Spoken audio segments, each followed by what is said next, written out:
Makeup is not good for skin. First ನಾವು ಒಂದು ಮದುವೆ ಅಂತ ಆಗ್ತಿದೀವಿ ಅಂದ್ರೆ ಆ ಒಂದು ದಿವಸಕ್ಕೆ ರೆಡಿ ಆಗೋದು ಬೇಡ, ಇಡೀ ಜೀವನಕ್ಕೆ ಅವ್ರ ಪ್ರಿಪ್ರೇಷನ್ ಆಗಬೇಕು.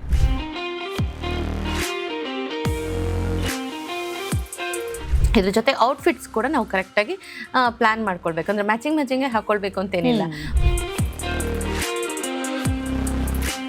2000 ವರ್ಷಗಳ ಹಿಂದೆನೆ ನಮ್ಮ ಸನಾತನ ಧರ್ಮದಲ್ಲಿ ನಮ್ಮ ಅಂಡರ್ ಟೋನ್ ಏನಿರುತ್ತೆ ಅದನ್ನು ರೆಕ್ಟಿಫೈ ಮಾಡೋದಕ್ಕೆ ಹಳದಿ ಶಾಸ್ತ್ರನ ಮಾಡ್ತಾ ಇದ್ರು. ಅದರಲ್ಲಿ ಮಿಕ್ಸ್ ಮಾಡಿಬಿಟ್ಟು ಅದರಲ್ಲಿ ಹಳದಿ ಶಾಸ್ತ್ರ ಮಾಡಿಕೊಂಡ್ರೆ ಇವತ್ತು ನಾವು ಯಾವುದೋ ಒಂದು ಪರ್ಟಿಕ್ಯುಲರ್ ಕ್ರೀಮ್ನ ಹಚ್ಕೊಳ್ಳಿ ಅಂತ ಹೇಳೋದಕ್ಕಿಂತ ಈಗ ಮದುವೆ ಬಗ್ಗೆ ಮಾತಾಡ್ತಾ ಇರೋದ್ರಿಂದ ಹಾಗಾಗಿ ಧಾರೆಯಲ್ಲಿ ರಿಸ್ಕೇ ತಗೊಳ್ಬಾರ್ದು. ಸೊ ಧಾರೆಯಲ್ಲಿ ನಾವೇನು ಪ್ರಿಫರ್ ಮಾಡ್ತೀವಿ ಅಂತಂದ್ರೆ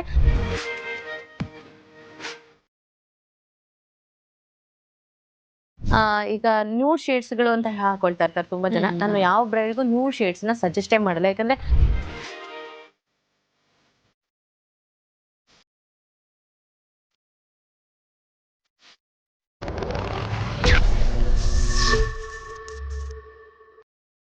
ನಮಸ್ಕಾರ, ಚೈತ್ರ ಕುಂದಾಪುರ ಪಾಡ್ಕಾಸ್ಟ್ಗೆ ಸ್ವಾಗತ. ಸೊ ಪ್ರತಿ ಸಂಡೇ ಎಲ್ಲರೂ ಕಾಯ್ತಾ ಇರ್ತೀರಾ ಒಂದಷ್ಟು ಬ್ಯೂಟಿ ಟಿಪ್ಸ್ನ ತಗೊಂಡ್ಬರ್ತೀವಿ ಅನ್ನೋ ಕಾರಣಕ್ಕೆ.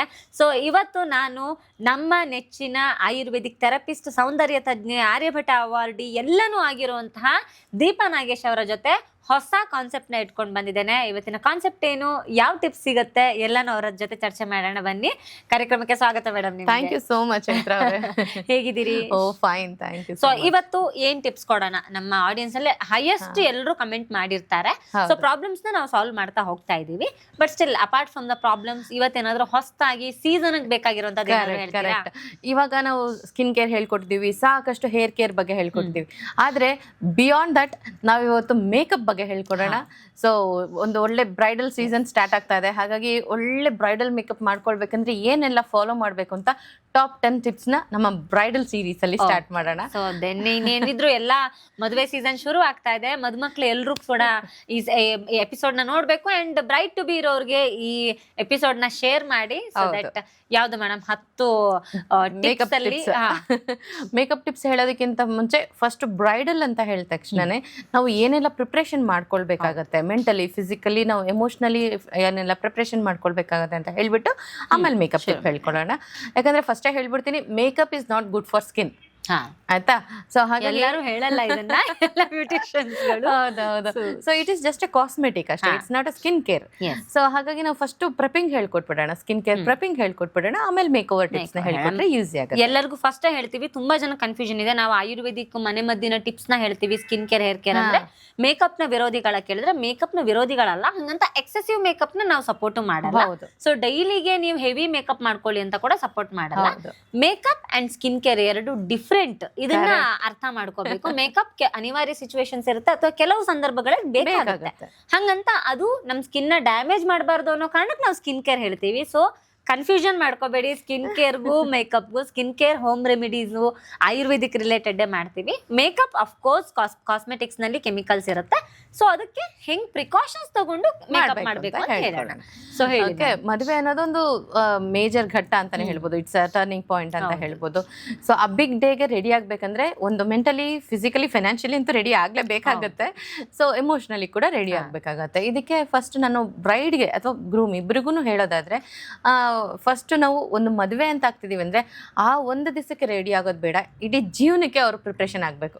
ಯಾವತ್ತೋ ಒಂದ್ ದಿವಸಕ್ಕೆ ಗೆಟ್ ರೆಡಿ ಆಗೋ ಕಡೆ ಮಾಡೋ ಫೋಕಸ್ ನ ಜೀವನಕ್ಕೆ ಗೆಟ್ ರೆಡಿ ಆಗೋ ಕಡೆ ಮಾಡ್ತಾ ಇಲ್ಲ ಇತ್ತೀಚೆಗೆ. ಹಾಗಾಗಿ ಬ್ರೇಕಪ್ಸ್ಗಳು, ಇದ್ರದ್ದು ಇಶ್ಯೂಸ್ ತುಂಬಾ ಜಾಸ್ತಿ ಆಗ್ತಿದೆ. So prepare your mind first ಅಂತ ನಾನು ಬ್ರೈಡಲ್ ಕೌನ್ಸಿಲಿಂಗ್ ಮಾಡ್ತಾ ಇರ್ತೀನಿ. ಫ್ರೀ ಆಫ್ ಕಾಸ್ಟ್ ಅಲ್ಲಿ ಸಾಕಷ್ಟು ಜನಕ್ಕೆ ಬ್ರೈಡಲ್ ಕೌನ್ಸಿಲಿಂಗ್ ಮಾಡ್ತಾ ಇರ್ತೀವಿ. ಸೊ ಅದರಲ್ಲಿ ನೀವು ಹೇಗೆ ಮೇಕಪ್ ಮಾಡ್ಕೊಳ್ಬೇಕು ನಾವು ಎಜುಕೇಟ್ ಮಾಡ್ತೀವಿ. ಅದ್ರ ಜೊತೆಗೆ ಮೈಂಡ್ ಸೆಟ್ ನ ಕೂಡ ನಾವು ಅದನ್ನು ಮಾಡ್ತಾ ಬರ್ತೀವಿ. ಸೊ ಒಂದು ಸ್ಟ್ರಾಂಗ್ ಮೈಂಡ್ ಸೆಟ್ ಅನ್ನ ನಾವು ಫಸ್ಟ್ ಇಂದಾನೆ ಪ್ರಿಪೇರ್ ಮಾಡ್ಕೊಳ್ಬೇಕು. ಅಂದ್ರೆ ಇವರೇ ನನ್ನ ಜೀವನದ ಸಂಗಾತಿ, ಇವ್ರ ಜೊತೆಗೇನೆ ನನ್ನ ಲೈಫ್ ಟೈಮ್ ನ ಸ್ಪೆಂಡ್ ಮಾಡಬೇಕು ಅನ್ನೋ ಒಂದು ಮೈಂಡ್ ಸೆಟ್ ಜೊತೆಗೆ ಫಸ್ಟ್ ಸ್ಟೆಪ್ ಇಡಬೇಕು. ಸೊ ಆ ಮೈಂಡ್ ಸೆಟ್ಗೆ ಒಂದು ಸ್ಟ್ರಾಂಗ್ ಆಗಿರೋಂಥ, ಅಂದ್ರೆ ಈ ಮೆಡಿಟೇಷನ್ ಮಾಡಿ ಅಥವಾ ಒಂದು ಮೈಂಡ್ ಸೆಟ್ ಅನ್ನು ಹೇಗೆ ಸ್ಟ್ರಾಂಗ್ ಮಾಡ್ಕೊಳ್ಬೇಕು ಅನ್ನೋದನ್ನು ಕೂಡ ಗೈಡ್ ಮಾಡ್ತಾ ಬರ್ತೀವಿ. ಡ್ರೆಸ್ ಚೇಂಜ್ ಮಾಡ್ದಂಗೆ ರಿಲೇಶನ್ಶಿಪ್ನ ಚೇಂಜ್ ಮಾಡಬಾರ್ದು ಅಲ್ವಾ? ಸೊ ಆ ಮೈಂಡ್ ಸೆಟ್ ಜೊತೆಗೆ ಸ್ಟಾರ್ಟ್ ಆಗಬೇಕು. ಅದ್ರ ಜೊತೆಗೆ ಫಿಸಿಕಲಿ ಅಂತಂದ್ರೆ ಫಿಟ್ನೆಸ್ ಕೂಡ ಇಂಪಾರ್ಟೆಂಟ್. ಇವಾಗ ಮದುವೆ ಒಂದು ದಿವಸಕ್ಕೂ ಅದಕ್ಕೋಸ್ಕರ ಎಷ್ಟೆಲ್ಲ ಖರ್ಚು ಮಾಡಿರ್ತಾರೆ, ಎಷ್ಟೆಲ್ಲ ಪ್ರಿಪ್ರೇಷನ್ ಮಾಡಿರ್ತಾರೆ, ಫೋಟೋಸ್ ವಿಡಿಯೋಸ್ ಎಲ್ಲ ಹೈಯರ್ ಎಂಡ್ ಆಪ್ಟ್ ಮಾಡ್ಕೊಂಡಿರ್ತಾರೆ. ಇವರೇ ಸುಸ್ತಾಗಿ ವೀಕ್ ಆಗಿ ಸ್ವಲ್ಪ ಆದ ತಕ್ಷಣ ಫೆಡಪ್ ಆಗ್ಬಿಟ್ಟು ಅಯ್ಯೋ ಸಾಕಪ್ಪ ಅನ್ನೋ ಥರ ಎಲ್ಲ ಪೋಸ್ಗಳು ಕೊಡ್ತಾ ಇರ್ತಾರೆ. ಹಾಗಾಗಬಾರ್ದು. ಸೊ ಆ ಥರ ಆಗಬಾರ್ದು ಅಂತಂದರೆ ಫಿಸಿಕಲ್ ಫಿಟ್ನೆಸ್ ತುಂಬ ಇಂಪಾರ್ಟೆಂಟ್ ಆಗಿರುತ್ತೆ. ಅಂದರೆ ಎಷ್ಟೇ ಕೆಲಸ ಮಾಡಿದ್ರು ನಾವು ಒಂಥರ ಗ್ಲೋಯಿಂಗ್ ಚಾರ್ಮಿಂಗ್ ಆಗಿ ಎನರ್ಜೆಟಿಕ್ ಆಗಿರಬೇಕು ಅಂತಂದರೆ ಒಂದು 3 ತಿಂಗಳ ಹಿಂದೆಯಿಂದನೇ ಅವರು ಚೆನ್ನಾಗಿ ವರ್ಕೌಟ್ ಮಾಡಬೇಕು. ಕಾರ್ಡಿಯೋ ಆಗಿರಲಿ, ಸ್ಟ್ರೆಚಿಂಗ್ ಆಗಿರಲಿ, ಈ ಥರದ್ದೆಲ್ಲ ಮಾಡಿ ಅವರು ಫಿಸಿಕಲ್ ಫಿಟ್ನೆಸ್ ಕಡೆನೂ ಫೋಕಸ್ ಮಾಡಿರಬೇಕು. ಒಂದು ಫಿಟ್ ಆಗಿರಬೇಕು, ಇನ್ನೊಂದು ಸ್ಟ್ರೆಂತ್ ಟ್ರೈನಿಂಗ್ ಕೂಡ ಮಾಡ್ಕೊಳ್ತಾ ಬರಬೇಕು. ಇದ್ರ ಜೊತೆ ಔಟ್ಫಿಟ್ಸ್ ಕೂಡ ನಾವು ಕರೆಕ್ಟಾಗಿ ಪ್ಲ್ಯಾನ್ ಮಾಡ್ಕೊಳ್ಬೇಕು. ಅಂದರೆ ಮ್ಯಾಚಿಂಗೇ ಹಾಕೊಳ್ಬೇಕು ಅಂತೇನಿಲ್ಲ. ಒಂದು ಕಾಂಟ್ರಾಸ್ಟ್ ಹಾಕೊಳ್ಳೋದಾಗಿರ್ಬೋದು, ಒಂದು ಕಲರ್ ಥೀಮಲ್ಲಿ ಇಬ್ಬರು ಬ್ರೈಡ್ ಆ್ಯಂಡ್ ಗ್ರೂಮ್ ಒಂದು ಒಳ್ಳೆ ಕಲರ್ ಥೀಮಲ್ಲಿ, ಈಗ ಗ್ರೂಮ್ ಲ್ಯಾವೆಂಡರ್ ಹಾಕೊಂಡಿದ್ರೆ ಇವರು ವೈನ್ ಕಲರ್ ಹಾಕೊಂಡ್ರೆ ತುಂಬ ಚೆನ್ನಾಗಿ ಬರುತ್ತೆ ಔಟ್ಫಿಟ್ಸು.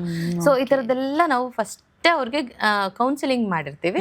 ಸೊ ಒಂದು ಬ್ರೈಡಲ್ ಕೌನ್ಸಿಲಿಂಗ್ ಎಲ್ಲ ಮಾಡಿ ಆಮೇಲೆ ಅವರು ಒಂದು ಅಟ್ಲೀಸ್ಟ್ 3 ತಿಂಗಳ ಹಿಂದ್ಗಡೆಯಿಂದನೇ ಸ್ಕಿನ್ ಕೇರ್ ಕಡೆ ಎಲ್ಲ ನಾನು ಹೇಳ್ತಾ ಇರೋದು, ಹೆಲ್ತ್ ಕೇರ್ ಕಡೆನೂ, ಅಂದರೆ ನೀರು ಚೆನ್ನಾಗಿ ಕುಡಿಬೇಕು, ಹೈಡ್ರೇಟ್ ಮಾಡ್ಕೊಳ್ಬೇಕು, ಆ ಥರದ್ದೆಲ್ಲ ಚೆನ್ನಾಗಿ ಫಾಲೋ ಅಪ್ ಮಾಡಿಕೊಂಡು ಹೆಲ್ದಿ ಫುಡ್ ತಿನ್ನೋದಕ್ಕೆ ಅಭ್ಯಾಸ ಮಾಡ್ಕೋಬೇಕು. ಜಂಕ್ ಫುಡ್ನೇ ತಿಂತಾ ಬಂದರೆ ಮದುವೆ ಅಷ್ಟೊತ್ತಿಗೆ ಪಿಂಪಲ್ ಬಂದ್ಬಿಟ್ಟಿರುತ್ತೆ ಅಲ್ವಾ. ಸೊ ಹಾಗಾಗಿ ಇಂಟರ್ನಲ್ಲಿ ನಾವು ತುಂಬ ಚೆನ್ನಾಗಿ ಹೆಲ್ದಿ ಫುಡ್ ತೊಗೊಂಡಾಗ ಎಕ್ಸ್ಟರ್ನಲ್ಲಿನೂ ಚೆನ್ನಾಗಿ ಕಾಣಿಸ್ತಾ ಇರ್ತೀವಿ. ಇಷ್ಟೆಲ್ಲ ಸಣ್ಣ ಪುಟ್ಟ ಟಿಪ್ಸ್ನ ಅವರು ಫಾಲೋ ಮಾಡಬೇಕು. ಇನ್ನು ಉಳಿದಿರೋದು ಟಾಪ್ 10 ಸೀರೀಸ್ನ ನಾವು ಸ್ಟಾರ್ಟ್ ಮಾಡೋಣ. ಬರೀ ಮೇಕಪ್ದೇ ಹೇಳ್ಕೊಡೋದಕ್ಕಿಂತ ಇವತ್ತು ಬ್ರೈಡಲ್ ಸೀರೀಸ್ ಆಗಿರೋದ್ರಿಂದ ನಾವು ಅರಿಶಿಣದ ಶಾಸ್ತ್ರದಿಂದ ಸ್ಟಾರ್ಟ್ ಮಾಡೋಣ. ಎನಿವೆ ಇಬ್ರು ಮ್ಯಾಚಿಂಗ್ ಅರಿಶಿಣದ ಶಾಸ್ತ್ರದಿಂದನೇ ಸ್ಟಾರ್ಟ್ ಮಾಡೋಣ. ಸೊ ಯೂಶಲಿ ಏನಾಗುತ್ತೆ ಅಂದ್ರೆ ಮದುವೆದ ಮುಂಚಿನ ಅಂದ್ರೆ ಮೇಕಪ್ ರಿಕ್ವೈರ್ಮೆಂಟ್ಗಿಂತ ಹೆಚ್ಚಾಗಿ ಅರಿಶಿಣದ ಶಾಸ್ತ್ರ ಎಷ್ಟೊಂದು ಇಂಪಾರ್ಟೆಂಟ್ ಅಂದ್ರೆ ತುಂಬಾ ಜನಕ್ಕೆ ಗೊತ್ತಿರಲ್ಲ. ಇವಾಗಿನ ಮೇಕಪ್ ಅಲ್ಲಿ ನಾವು ಏನು ಫಾಲೋ ಮಾಡ್ತೀವಿ, ಅಂಡರ್ ಟೋನ್, ಓವರ್ ಟೋನ್ ಅಂತ ಎಲ್ಲ ಹೇಳ್ಬಿಟ್ಟು ನಮ್ಮ ಹಿಂದಿನ ಸನಾತನ ಧರ್ಮದಲ್ಲೇ ಅಂಡರ್ ಟೋನ್ ಅನ್ನ ರೆಕ್ಟಿಫೈ ಮಾಡೋದಕ್ಕೆ ಮಾಡಿದಿದೆ ಅರಿಶಿಣದ ಶಾಸ್ತ್ರ. ಯಾಕಂದ್ರೆ ನಾವು ಅಂಡರ್ ಟೋನ್ ಅಲ್ಲಿ ಯೂಸ್ ಮಾಡೋದೇ ಯೆಲ್ಲೋ ಕಲರ್. ಓಕೆ, ನಮ್ಮ ಸ್ಕಿನ್ನಿನ ಅಂಡರ್ ಟೋನ್ ಅನ್ನ ಚೇಂಜ್ ಮಾಡೋದು ಯೆಲ್ಲೋ ಕಲರ್. ಅದು ಯಾವ್ದ್ರಿಂದ ಬರುತ್ತೆ? ಅರಿಶಿಣದಿಂದ ಬರುತ್ತೆ. ಈ ಸೀಕ್ರೆಟ್ ಸಾಕಷ್ಟು ಜನಕ್ಕೆ ಗೊತ್ತಿರಲಿಲ್ಲ. ಸೊ ಅಂಡರ್ ಟೋನ್ ಯಾವಾಗಿಂದ ಬಂದಿದೆ? ಈಗ ಒಂದು 2-3 ಡೆಕೆಡ್ ಇಂದ ಫಾಲೋ ಮಾಡ್ತಿದೀವಿ ಅಂತ ಕೋಟ್ ಮಾಡ್ತಾರೆ. ಬಟ್ 2000 ವರ್ಷಗಳ ಹಿಂದೆನೆ ನಮ್ಮ ಸನಾತನ ಧರ್ಮದಲ್ಲಿ ನಮ್ಮ ಅಂಡರ್ ಟೋನ್ ಏನಿರುತ್ತೆ ಅದನ್ನ ರೆಕ್ಟಿಫೈ ಮಾಡೋದಕ್ಕೆ ಹಳದಿ ಶಾಸ್ತ್ರನ ಮಾಡ್ತಾ ಇದ್ರು. ಈ ಹಳದಿ ಶಾಸ್ತ್ರ ಮಾಡ್ಬೇಕಂದ್ರೂ ಅಷ್ಟೇ ಕುಟ್ಟಿ ಅರಿಶಿಣನ ಕುಟ್ಟಿ ಪುಡಿ ಮಾಡೋದಕ್ಕೆ ಒಂದು ಶಾಸ್ತ್ರ ಇರ್ತಿತ್ತು, ಮುತ್ತೈದರೆಲ್ಲ ಸೇರಿ ಮಾಡಿರೋದು. ಈಗಿನ ಕಾಲದಲ್ಲಿ ಅದು ಮಾಡೋದಾದ್ರೆ ಓಕೆ, ಇಲ್ಲ ಅಂತಂದ್ರೆ ಪ್ಯೂರೆಸ್ಟ್ ಆಫ್ ದ ಪ್ಯೂರೆಸ್ಟ್ ಅರಿಶಿಣದು ಕೆಲವೊಂದು ಬ್ರ್ಯಾಂಡ್ ಸಿಗುತ್ತೆ. ಕಮೆಂಟ್ ಬಾಕ್ಸ್ ಅಲ್ಲಿ ಅವ್ರು ಕೇಳಿದ್ರೆ ನಾವು ಆನ್ಸರ್ ಮಾಡ್ಬೋದು ಅದನ್ನ. ಸೊ ಹಾಗಾಗಿ ಆ ಪರ್ಟಿಕ್ಯುಲರ್ ಬ್ರ್ಯಾಂಡ್ಗಳದನ್ನು ಯಾವ್ದಾದ್ರು ತಗೊಂಡು ಚೆನ್ನಾಗಿರುವಂಥದ್ದನ್ನ ಅಥವಾ ಮನೇಲೇನೆ ಮಿಕ್ಸಿ ಜಾರಲ್ಲಿ ಹಾಕಿ ಪೌಡರ್ ಮಾಡಿ ಇಟ್ಕೊಂಡು ತುಂಬಾ ಜನ ನೀರಲ್ಲಿ ಹಾಕಿ ಅರಿಶಿಣ ಕಲ್ಸ್ಕೊಂಡು ಅರಿಶಿಣ ಶಾಸ್ತ್ರ ಮಾಡ್ತಾರೆ. ಹಂಗೆ ಮಾಡಬಾರ್ದು ಆಕ್ಚುಲಿ. ಯಾಕಂದ್ರೆ ಅರಿಶಿಣ ತುಂಬಾ ತೀಕ್ಷ್ಣ ಪ್ರಕೃತಿ ಅಂತ ಹೇಳ್ತೀವಿ. ಅದನ್ನ ನಾವ್ ಏನ್ ಮಾಡ್ಬೇಕು, ಹಾಲಿನ ಕೆನೆ ಅಥವಾ ಈಗ ಫ್ರೆಶ್ ಮಿಲ್ಕ್ ಕ್ರೀಮ್ ಅಂತಾನೆ ಸಿಗುತ್ತಲ್ಲ, ಅದ್ರಲ್ಲಿ ಮಿಕ್ಸ್ ಮಾಡ್ಬಿಟ್ಟು ಅದ್ರಲ್ಲಿ ಹಳದಿ ಶಾಸ್ತ್ರ ಮಾಡ್ಕೊಂಡ್ರೆ ಫೇಶಿಯಲ್ ಅಲ್ಲಿ ಬರೋ ಅಥವಾ ಬಾಡಿ ಪಾಲಿಶಿಂಗ್ ಅಲ್ಲಿ ಬರೋ ಗ್ಲೋ ಅಲ್ಲೇ ಬಂದ್ಬಿಟ್ಟಿರುತ್ತೆ. ಓಕೆ, ಮುಂಚೆಲ್ಲ ಎಲ್ಲಿತ್ತು ಪಾರ್ಲರ್. ಸೊ ಇದ್ರಲ್ಲೇನೆ ಸಾಕಷ್ಟು ಸ್ಕಿನ್ ಬಾಡಿದೆಲ್ಲ ನಾವು ಏನೇ ಬ್ಯಾಕ್ಟೀರಿಯಲ್ ಇನ್ಫೆಕ್ಷನ್, ಇನ್ಫ್ಲಮೇಷನ್ ಎಲ್ಲ ರೆಡ್ಯೂಸ್ ಆಗ್ತಿತ್ತು. ಸೊ ಹಾಗಾಗಿ ಹಳದಿ ಶಾಸ್ತ್ರನ ಒಂದು ಫ್ಯಾನ್ಸಿ ಸೆರೆಮನಿ ಅಂತ ಮಾಡೋದಲ್ಲ, it's very purely based on scientific reason. So ಹಾಗಾಗಿ ಹಲ್ದಿ ಶಾಸ್ತ್ರಕ್ಕೆ ನಾವು ಬರೀ ನೀರಲ್ಲಿ ಹಲ್ದಿ ಕಲಸೋ ಬದಲು ಹಾಲಿನ ಕೆನೆಯಲ್ಲಿ ಹಲ್ದಿನ ಕಲಸಿ ಅಥವಾ ಕೊಬ್ಬರಿ ಎಣ್ಣೆನೂ ಹಾಕಿ ಅದರಲ್ಲಿ ಹಲ್ದಿನ ಕಲಸಿ ಅಪ್ಲೈ ಮಾಡ್ಕೊಳ್ಳೋದ್ರಿಂದ ಗ್ಲೋ ಕೂಡ ಎನ್ಹಾನ್ಸ್ ಆಗುತ್ತೆ, ಡ್ರೈನೆಸ್ ಆಗೋದು ಅವಾಯ್ಡ್ ಆಗುತ್ತೆ. ಇದು ಬರೀ ಹೆಣ್ಮಕ್ಳಿಗೆಲ್ಲ ಗಂಡು ಮಕ್ಳಿಗೂ ಅಪ್ಲಿಕೇಬಲ್. ಓಕೆ, ಸೊ ಇದಾದ ನಂತರದ ಪ್ರೋಸೆಸ್ಗಳಲ್ಲಿ ಮೇಕಪ್ ಸ್ಟಾರ್ಟ್ ಆಗೋಗುತ್ತೆ. ಒಂದೊಂದು ಒಕೇಶನ್ಗೆ ಒಂದೊಂದು ರೀತಿಯ ಮೇಕಪ್ಗಳು ಇರುತ್ತೆ. ಇವತ್ತು ನಾವು ಯಾವುದೋ ಒಂದು ಪರ್ಟಿಕ್ಯುಲರ್ ಕ್ರೀಮ್ನ ಹಚ್ಕೊಳ್ಳಿ ಅಂತ ಹೇಳೋದಕ್ಕಿಂತ ಈಗ ಮದುವೆ ಬಗ್ಗೆ ಮಾತಾಡ್ತಾ ಇರೋದ್ರಿಂದ ಬೇರೆ ಬೇರೆ ಶಾಸ್ತ್ರಗಳಿರುತ್ತಲ್ವಾ, ಆ ಬೇರೆ ಬೇರೆ ಶಾಸ್ತ್ರಗಳಲ್ಲಿ ಯಾವ್ಯಾವ ಥರ ಗೆಟ್ ರೆಡಿ ಆಗ್ಬೋದು ಅನ್ನೋ ಟಿಪ್ಸ್ನ ಕೊಡೋಣ. ಸೊ ಫಸ್ಟ್ ನಾವು ಇವಾಗ ಏನು ಹೇಳ್ತೀವಿ ಅಂದರೆ ವರಪೂಜೆ ಅಂತ ಮಾಡ್ತಾರೆ, ಅಥವಾ ವೆಲ್ಕಮ್ ಅಂತ ಸಾಕಷ್ಟು ಜನ ಮಾಡ್ತಾರೆ, ವರಮಾಲ ಅಂತ ಕೂಡ ಹೇಳ್ತಾರೆ ಅದನ್ನ. ಸೊ ಆ ಟೈಮಲ್ಲಿ ತುಂಬ ಟ್ರೆಡಿಷ್ನಲ್ ಆಗಿ ರೆಡಿ ಆಗುವಂಥ ಅಗತ್ಯ ಇರೋದಿಲ್ಲ. ಕಂಟೆಂಪ್ರರಿ ಸ್ಟೈಲಲ್ಲಿ ಸ್ಯಾರಿನ ಉಟ್ಕೊಂಡು ಕಂಟೆಂಪ್ರರಿ ಮೇಕಪ್ ಮಾಡಿಕೊಂಡು ಕಂಟೆಂಪ್ರರಿ ಈಗ ಫಿಶ್ ಬ್ರೇಡ್ ಜಡೆಗಳು, ವಾಟರ್ ಫಾಲ್ ಹೇರ್ ಸ್ಟೈಲ್, ಈ ಥರದನ್ನೆಲ್ಲ ಕ್ಯಾರಿ ಮಾಡಿದಾಗ ತುಂಬ ಚೆನ್ನಾಗಿರುತ್ತೆ. This is the first step. Okay, ಇದಾದ್ಮೇಲೆ ನೆಕ್ಸ್ಟ್ ಬರುವಂಥದ್ದು ಯಾವುದು ಅಂತಂದ್ರೆ ಇವಾಗ ಧಾರೆ ಅಂತ ಹೇಳ್ತೀವಿ. ಸೊ ಧಾರೆಯಲ್ಲಿ ರೋಸ್ ಗೋಲ್ಡ್ ಮೇಕಪ್ ನ ಮಾಡ್ಕೊಳ್ಳೋದ್ರಿಂದ ತುಂಬಾ ಚೆನ್ನಾಗಿ ಕಾಣಿಸ್ತಾ ಇರ್ತಾರೆ. ಆ ಒಕೇಶನ್ಗೂ ಚೆನ್ನಾಗಿರುತ್ತೆ, ಆ ಸ್ಯಾರಿಗೆ ಮತ್ತೆ ನೋಡೋದಕ್ಕೆ ಲಕ್ಷ್ಮಿ ಕಳೆ ಬರಬೇಕು ಅಂತಂದ್ರೆ ಆ ಥರನೇ ಮಾಡ್ಕೊಂಡಾಗ ತುಂಬಾ ಚೆನ್ನಾಗಿರುತ್ತೆ. ಟ್ರೆಡಿಷನಲ್ ಜ್ಯುವೆಲ್ರಿ ಹಾಕೊಂಡು ನೀಟಾಗಿ ಮುಗಿನ ಜಡೆ ಅಥವಾ ನಾಗರೆಲ್ಲ ಹಾಕೊಂಡು ರಿಯಲ್ ದಿಂಡುಗಳನ್ನ ಮುಡ್ಕೊಳ್ಬೇಕು. ಆವಾಗ ತುಂಬಾ ಚೆನ್ನಾಗಿ ಕಾಣಿಸ್ತಾ ಇರ್ತಾರೆ. ಅಂತ ಆರ್ಟಿಫಿಷಿಯಲ್ ದಿಂಡುಗಳಿಗಿಂತ ಐ ಪ್ರಿಫರ್ ರಿಯಲ್ ದಿಂಡು. ಅದಕ್ಕೂ ಸ್ಪ್ರೇಗಳೆಲ್ಲ ಹಾಕಿ ಕಲರ್ ಚೇಂಜ್ ಮಾಡ್ಬಿಡ್ತಾರೆ. ನಾನು ನನ್ನ ಬ್ರೈಡ್ಗಳಿಗೆ ಹಂಗೆ ಮಾಡಿಸ್ಬೇಡಿ ಅಂತ ಹೇಳ್ತೀನಿ. ಯಾಕಂದ್ರೆ ಹೂವು ಅದ್ರದ್ದು ಅಂದನೇ ಚೆನ್ನಾಗಿರುತ್ತೆ, ಅದ್ರ ಕಲರು ಅದೆಲ್ಲ ಚೆನ್ನಾಗಿರುತ್ತೆ. ಅದಕ್ಕೆ ನಾವು ಕೆಮಿಕಲ್ ಸ್ಪ್ರೇ ಹಾಕಿ ಕಲರ್ ಚೇಂಜ್ ಮಾಡಿದ್ರೆ ಆ ಹೂವಿನ ಮಹತ್ವನೇ ಹೊರಟೋಗ್ಬಿಡುತ್ತೆ. ಸೊ ಹಾಗಾಗಿ ಟ್ರೆಡಿಷನಲ್ ಮಲ್ಲಿಗೆ ಹೂವು ದಿಂಡುಗಳನ್ನ ಹಾಕೊಂಡು ತುಂಬ ಚೆನ್ನಾಗಿ ಗೆಟ್ ರೆಡಿ ಆದರೆ ಚೆನ್ನಾಗಿರುತ್ತೆ. ಇನ್ನು ರಿಸೆಪ್ಷನ್ ಅಂತ ಬಂದಾಗ it's like a modern look ಅಂತ ಹೇಳ್ತೀವಿ. ಅಂದರೆ ಕೆಲವರು ಈಗ ಗೌನ್ ಹಾಕೊಂಡಿರ್ತಾರೆ, ಫ್ರೀ ಹೇರ್ಸ್ ಬಿಟ್ಟಿರ್ತಾರೆ, ಅದಕ್ಕೆ ಫ್ರಂಟ್ ಎಲ್ಲ ವೇರಿಯೇಷನ್ ತುಂಬ ಚೆನ್ನಾಗಿ ಮಾಡಿ ಅದಕ್ಕೆ ಸರಿಯಾಗಿರುವಂಥ ಔಟ್ಫಿಟ್ಸ್ ಜ್ಯುವೆಲ್ರಿ ಹಾಕೊಂಡಾಗ ಆಲ್ಬಮ್ ತೆಗೆದು ನೋಡಿದಾಗ ಒಂದೊಂದರಲ್ಲಿ ಒಂದೊಂದು ಥರ ಕಾಣಿಸ್ತಾ ಇರ್ತಾರೆ ಆಯ್ತಾ. ಅದು ಡಾಕ್ಯುಮೆಂಟ್ ಕೂಡ ಆಗಿರುತ್ತೆ, ಅವಾಗ ನೋಡೋಕ್ಕೆ ತುಂಬ ಖುಷಿ ಆಗ್ತಾ ಇರುತ್ತೆ. ಇನ್ನು ಮೇಕಪ್ಗೆ ಅಂತ ಬಂದಾಗ ನಾನು ಅಂದರೆ ಫಾಸ್ಟಾಗಿ ಹೇಳ್ತಾ ಹೋಗ್ತೀನಿ ಏನೇನೆಲ್ಲ ಫಾಲೋ ಅಪ್ ಮಾಡ್ತಾ ಹೋಗ್ಬೇಕು ಅಂತ ಅಂದ್ಬಿಟ್ಟು. ಎಷ್ಟೊಂದು ಥರದ ಮೇಕಪ್ ಇರುತ್ತೆ, ಯಾವ್ದು ಮಾಡಿಸ್ಕೊಳ್ಳೋದು ಅಂತ ಕನ್ಫ್ಯೂಸ್ ಆಗಿರುತ್ತಲ್ವಾ.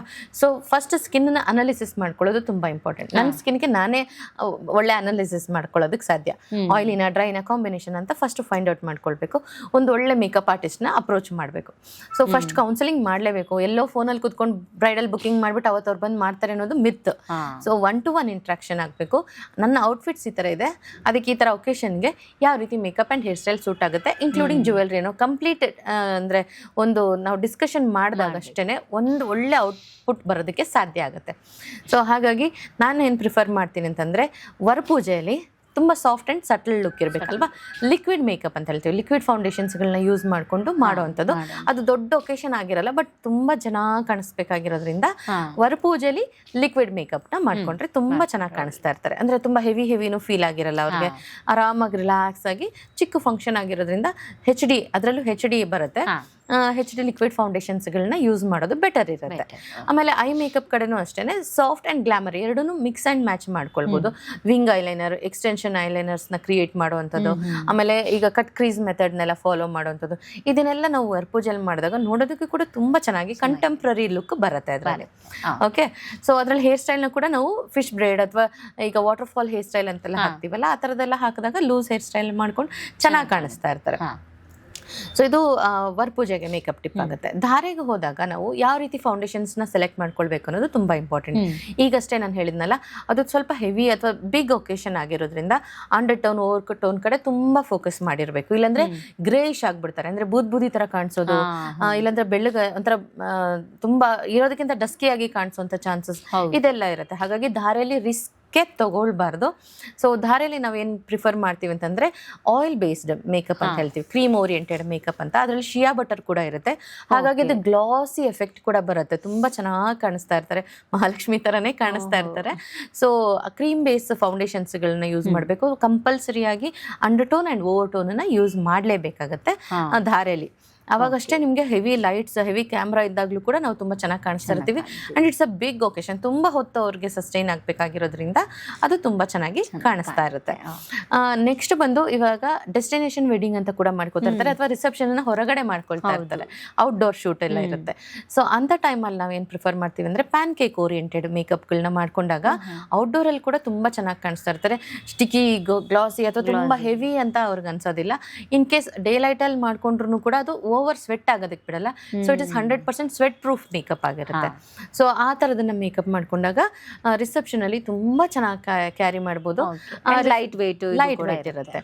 ಸೊ ನೆಕ್ಸ್ಟ್ ಟಿಪ್ ಏನು ಅಂತಂದ್ರೆ, ಧಾರೆಯಲ್ಲಿ ಮ್ಯಾಟ್ ಸಟಲ್ಡ್ ಲುಕ್ ಇರಬೇಕು, ಶಿಯರ್ ಫಿನಿಶಿಂಗ್ ಅಂತ ಹೇಳ್ತೀವಿ, ಆ ತರ ಇದ್ರೆ ಚೆನ್ನಾಗಿರುತ್ತೆ. ಅದೇ ರಿಸೆಪ್ಷನ್ ಅಲ್ಲಿ ಸ್ವಲ್ಪ ಶಿಮರಿ, ಗ್ಲಾಸಿ ಆ ತರದಿದ್ರೆ ಚೆನ್ನಾಗಿರುತ್ತೆ. ನೆಕ್ಸ್ಟ್ ಬಂದು lipstick. So it's very important. ಈಗ ನ್ಯೂಡ್ ಶೇಡ್ಸ್ಗಳು ಅಂತ ಹಾಕೊಳ್ತಾ ಇರ್ತಾರೆ ತುಂಬ ಜನ. ನಾನು ಯಾವ ಬ್ರೈಡ್ಗೂ ನ್ಯೂಡ್ ಶೇಡ್ಸ್ನ ಸಜೆಸ್ಟೇ ಮಾಡಲ್ಲ, ಯಾಕಂದ್ರೆ ನ್ಯೂಡ್ ಶೇಡ್ ಅಪ್ಲೈ ಮಾಡ್ಕೊಂಡ ತಕ್ಷಣ ಫೇಸ್ ಡಾರ್ಕ್ ಅಥವಾ ಡಲ್ ಆಗೋದಕ್ಕೆ ಸ್ಟಾರ್ಟ್ ಆಗ್ಬಿಡುತ್ತೆ. ಹಾಗಾಗಿ ಅವರ ಸ್ಕಿನ್ ಟೋನ್ ವಾರ್ಮ್ ಇದೆ ಅಂತಂದ್ರೆ better go for maroon outline and then nude shades, ಆ ತರ ಮಾಡ್ಕೊಳ್ಬೋದು. ಈಗ ವಿಟಿಶ್ ಸ್ಕಿನ್ ಕಲರ್ ಇದಾರೆ ಅಂತನ್ನೋರು ಮೆಜೆಂತಾ ಕಲರ್ಗಳು ತುಂಬಾ ಚೆನ್ನಾಗಿ ಕಾಣಿಸುತ್ತೆ ಇಂಡಿಯನ್ ಸ್ಕಿನ್ ಟೋನ್ಗೆ. ಇವತ್ತು ಇನ್ಫ್ಯಾಕ್ಟ್ ನಾನು ಹಾಕೊಂಡಿರೋದು ಹಾಗೆ. ಸೊ ವಿಟಿಶ್ ಕಲರ್ ಇರೋ ಅಂಥವ್ರಿಗೆ ಈ ತರ ಶೇಡ್ಸ್ ಫೇಸ್ ನ ಬ್ರೈಟ್ನಿಂಗ್ ಮಾಡ್ತಾ ಹೋಗುತ್ತೆ. ಎಷ್ಟೇ ಸುಸ್ತಾಗಿದ್ರು ಫೇಸ್ ತುಂಬಾ ಬ್ರೈಟ್ ಆಗಿ ಕಾಣಿಸ್ತಾ ಇರುತ್ತೆ. ಹೌದು. ಆಮೇಲೆ ಚಾಕ್ಲೇಟ್ ಕಲರ್, ಬ್ರೌನ್ ಕಲರ್ನ ಕಂಪ್ಲೀಟ್ ಆಗಿ ಅವಾಯ್ಡ್ ಮಾಡ್ಬಿಡ್ಬೇಕು. ಎಸ್ಪೆಷಲಿ ಬ್ರೈಡ್ ಅಂದ ತಕ್ಷಣನೇ ತುಂಬಾ chocolate colour, wine colour, brown colour ಅಂತ ಹಾಕೊಂಡ ತಕ್ಷಣನೇ ಅರೌಂಡ್ ದ ಲಿಪ್ಸ್ ಡಾರ್ಕ್ ಆಗಕ್ಕೆ ಸ್ಟಾರ್ಟ್ ಆಗ್ಬಿಡುತ್ತೆ. ಎಷ್ಟೇ ಫೇರ್ ಇರಲಿ, ಎಡ್ಜ್ಗಳೆಲ್ಲ ಡಾರ್ಕ್, ಹೌದು, ಎಷ್ಟೇ ಫೇರ್ ಇರಲಿ ಅಥವಾ ಡಾರ್ಕ್ ಇರಲಿ, ಮೀಡಿಯಂ ಸ್ಕಿನ್ ಟೋನ್ ಇರಲಿ, ಈ 3 ಶೇಡ್ಗಳನ್ನ ಹಾಕಿದ ತಕ್ಷಣ ಈ ಏರಿಯಾ ತುಂಬಾ ಮಂಕಿ ಲಿಪ್ಸ್ ಅಂತ ಹೇಳ್ತೀವಿ, ಆ ತರ ಕಾಣಿಸೋದಕ್ಕೆ ಸ್ಟಾರ್ಟ್ ಆಗುತ್ತೆ. ಸೊ ಹಾಗಾಗಿ ಗೋ ಫಾರ್ ಬ್ರೈಟರ್ ಶೇಡ್. ಈ ಒಕೇಶನ್ಗೆ ಅಟ್ಲೀಸ್ಟ್ ಒಂದು ಬ್ರೈಟರ್ ಶೇಡ್ನ ತಗೊಂಡಾಗ ಮಾತ್ರ ತುಂಬಾ ಚೆನ್ನಾಗಿ ಕಾಣಿಸ್ತಾ ಇರುತ್ತೆ. ಅಂಡ್ ಮ್ಯಾಟ್ ಲಿಪ್ಸ್ಟಿಕ್ ಅಂತ ಹೇಳಲ್ಲ, ದಟ್ ಈಸ್ ಮ್ಯಾಡ್ನೆಸ್, ಹುಚ್ಚುತನ. ಓಹೋ, ಎಷ್ಟು ಮ್ಯಾಟ್ ಲಿಪ್ಸ್ಟಿಕ್ ಹಾಕ್ತಿವೋ ಲಿಪ್ಸ್ ಅಷ್ಟೇ ಡ್ರೈ ಆಗ್ತಾ ಇರುತ್ತೆ, ಕ್ರ್ಯಾಕ್ ಆಗುತ್ತೆ, ಹೌದು ಲಿಪ್ಸ್ ಚಾಪಿಂಗ್ ಜಾಸ್ತಿ ಆಗ್ತಾ ಇರುತ್ತೆ. ಅದ್ರಲ್ಲೂ ಬ್ರೈಡ್ ಅಂದ ತಕ್ಷಣ ಒಂಥರ ಒಳ್ಳೆ ಡಿಹೈಡ್ರೇಟ್ ಆಗಿ ಪೇಷಂಟ್ ಲುಕ್ ಬಂದ್ಬಿಡುತ್ತೆ. ಹೌದು, ಆಲ್ರೆಡಿ ಹೋಮ ಎಲ್ಲ ಆಗ್ತಾ ಇರುತ್ತೆ. ಸೊ ಅದ್ರ ನಡುವೆ ಹಾಗಾಗಿ ಆಲ್ವೇಸ್ ಯೂಸ್ ಹೈಡ್ರೇಟೆಡ್ ಲಿಪ್ಸ್ಟಿಕ್ಸ್ ಅಂತ ಹೇಳ್ತೀವಿ. ಇದಕ್ಕೆ ಲಿಕ್ವಿಡ್ ಲಿಪ್ ಕಲರ್ಸ್ ತುಂಬಾ ಅವೈಲಬಲ್ ಇದೆ. ಸೊ ಯಾರಿಗಾದ್ರೂ ಬೇಕಂದ್ರೆ ಕಮೆಂಟ್ ಬಾಕ್ಸ್ ಅಲ್ಲಿ ಕೇಳ್ಬೋದು ಅವ್ರು ಯಾವ್ದಾದ್ರು ಒಳ್ಳೆ ಲಿಪ್ಸ್ಟಿಕ್ ಅದನ್ನೇ ಹೇಗೆ ಮಾಡ್ಬೇಕು ಅಂತ. ನಾನು ಯಾವ್ದೋ ಬ್ರ್ಯಾಂಡ್ ಜೊತೆ ಟೈ ಅಪ್ ಆಗಿರಲ್ಲ, ಕೊಲಾಬರೇಷನ್ ಆಗಿರಲ್ಲ. ಸೊ ಹಾನೆಸ್ಟ್ ರಿವ್ಯೂಸ್ ನಾವು ಬೇಕಾದ್ರೆ ಕಮೆಂಟ್ ಬಾಕ್ಸ್ ಅಲ್ಲಿ ತಿಳಿಸ್ಕೊಡ್ಬೋದು.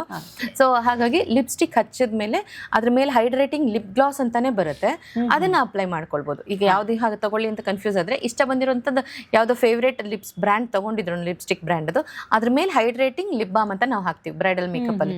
ಅವಾಗ ಅದು ಲಾಂಗ್ ಲಾಸ್ಟಿಂಗ್ ಆಗಿರುತ್ತೆ. ಏನಾದ್ರು ತಿಂದ್ರೆ ಕುಡಿದ್ರೆ ಕೂಡ ಅದು ಟ್ರಾನ್ಸ್ಫರಬಲ್ ಅಲ್ಲ. ಸೊ ನಾನ್ ಟ್ರಾನ್ಸ್ಫರಬಲ್ ಆಗ್ಬೇಕಂದ್ರೆ ಈ ರೀತಿದೆ ಸಪರೇಟ್ ಆಗಿ ಒಂದು ಸಿಗುತ್ತೆ ಲಿಕ್ವಿಡ್ ಸೊಲ್ಯೂಷನ್, ಅದನ್ನ ಅಪ್ಲೈ ಮಾಡ್ಬಿಟ್ರೆ ಸಾಕು, ಲಾಂಗ್ ಲಾಸ್ಟಿಂಗ್ ಆಗಿರುತ್ತೆ. ಅಪ್ ಟು 12 hours ನಾವು ಕೊಡ್ಬೋದು. ಓಕೆ, ಸೊ ಬೇರೆ ಎಲ್ಲಾದ್ರ ಜೊತೆನೂ ಕೂಡ ಏನು ಇದಾದ್ರೂ ಸಹ ಟೆನ್ಷನ್ ಇರಲ್ಲ, ಲಿಪ್ಸ್ಟಿಕ್ ಹೋಯ್ತು ಮತ್ತೆ ಪುನಃ ನೋಡ್ಕೋ ಏನು ಬೇಕಾಗಿರಲ್ಲ. ಸೊ 12 hours ತುಂಬಾ ಚೆನ್ನಾಗಿ ಸ್ಟೇ ಆಗುತ್ತೆ. ಅಂಡ್ ಬ್ರೈಡಲ್ ಮೇಕಪ್ ಅಂತ ಬಂದಾಗ ನಮ್ಮ ಹೆಣ್ಮಕ್ಳಿಗೆ ಬಿಂದಿ ವೆರಿ ಇಂಪಾರ್ಟೆಂಟ್ ಅಂತ ಹೇಳ್ತೀನಿ. So this is final tips. So bridal ಅಂದ ತಕ್ಷಣ ಎಕ್ಸ್ಪೆನ್ಸಿವ್ ಬಿಂದಿ ತಗೊಂಡ್ಬಿಡೋಣ, ಹಂಗ್ ತಗೊಳ್ಳೋಣ ಅಂತ ಅನ್ಕೋತಾರೆ. ಆಕ್ಚುಲಿ ಫ್ಲಾಟ್ ಮ್ಯಾಟ್ ಬಿಂದಿಸೆ ತುಂಬಾ ಚೆನ್ನಾಗಿ ಕಾಣಿಸೋದು.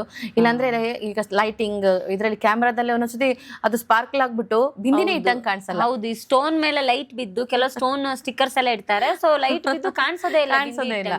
ಹೌದು, ಯಾಕಂದ್ರೆ ಅದು ಬೋಲ್ಡ್ ಅಂಡ್ ಬ್ಯೂಟಿಫುಲ್ ಆಗಿರ್ಬೇಕು. ನಮ್ಮ ಇಡೀ ಮೇಕಪ್ ನ ಕ್ಲೈಮ್ಯಾಕ್ಸೇ ಬಿಂದಿಲಿರುತ್ತೆ. ಸೊ ಎಷ್ಟೇ ಮೇಕಪ್ ಮಾಡ್ಕೊಂಡಿರ್ಲಿ ಬಿಂದಿ ಇಟ್ಕೊಂಡಿಲ್ಲ ಅಂದ್ರೆ ಚೆನ್ನಾಗಿ ಕಾಣಿಸೋದೇ ಇಲ್ಲ. ಸೊ ಹಾಗಾಗಿ ಅವ್ರ ಫೇಸಿಗೆ ರೌಂಡ್ ಇದ್ರೆ, ಅಂದ್ರೆ ಫೇಸ್ ರೌಂಡ್ ಆಗಿದ್ದಾಗ ತಿಲ್ಕ ತರದ್ ಇಟ್ಕೊಂಡ್ರೆ ಚೆನ್ನಾಗಿರುತ್ತೆ. ಇಲ್ಲಾಂದ್ರೆ ಕೆಲವರು ಒಬ್ರಿಗೆ ಕಸ್ಟಮೈಸ್ಡ್ ಅಂದ್ರೆ ಅವ್ರವ್ರ ಕಸ್ಟಮ್ಗೆ ಅರ್ಧ ಚಂದ್ರ ಕಲ್ಯಾಣ ತಿಲಕಗಳನ್ನೇ ಯೂಸ್ ಮಾಡಿದ್ರೆ ಬೆಟರ್ ಇರುತ್ತೆ. ಅದರಲ್ಲೂ ಇವಾಗ ಅಂದ್ರೆ ಸ್ಟಿಕರ್ಸ್ ಗಳು ಸಿಗ್ತಾ ಇದೆ, ಮ್ಯಾಟ್ ಸಿಗ್ತಾ ಇದೆ.